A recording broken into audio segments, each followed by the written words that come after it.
Hello everybody, how's it going? Welcome back to my channel. If you're new around here, welcome to my channel. I hope you enjoyed today's video. Today we're going to be making this beauty right here. This is a chocolate pizza, my friends.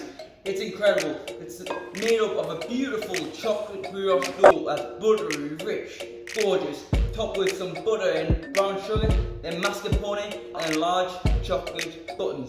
Wow. Hope you enjoy. So without further ado, let's get started, shall we?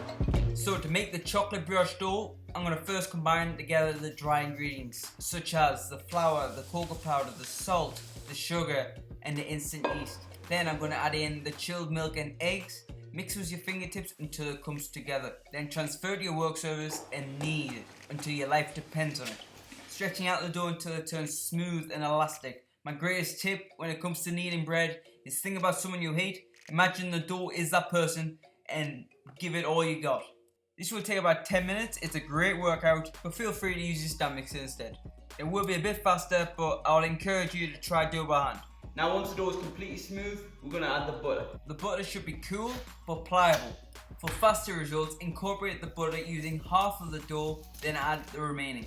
Then continue to knead it until it's smooth and glossy. My brioche was a bit too sticky and soupy. That was because the butter was too soft. If yours is exactly the same, freeze it for 20 minutes and continue kneading it and repeat that a couple more times. By doing so, the dough will get firmer. Now you're going to pop the dough into a grease bowl and cover with some cling film and let it prove for about an hour or until double in size. Look at that. Isn't that just beautiful? Now cut the dough into 2 equal portions and shape into 2 tight rounds. Then simply just wrap them up in cling film. Now put the dough in the freezer for about 20 minutes, then flip the dough around for another 20 minutes. This is going to slow down the fermentation process. Then place it in the fridge until ready to use, then flatten it into a pizza shape.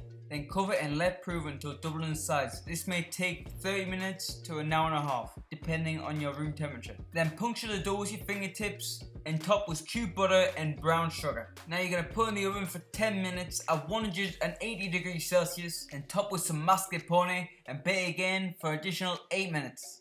Now top with large chocolate buttons to make it look like pepperoni. Isn't that cool? Put in the oven again just for 45 seconds whilst the oven is turned off, just enough, just allow the chocolate to melt. Now to do the finishing touches, I'm going to be using some strawberries and raspberries because my word, chocolate and strawberries is like a marriage made in heaven. And there you go. And that's it, ladies and gentlemen. I hope you enjoyed this chocolate pizza recipe. If you did enjoy it, please click the like button down below. It really helps my channel out. And if you're new around here and you enjoy cooking, baking videos just like this one, please click subscribe. I upload on a weekly basis. But for now, I'll see you guys next week. Bye.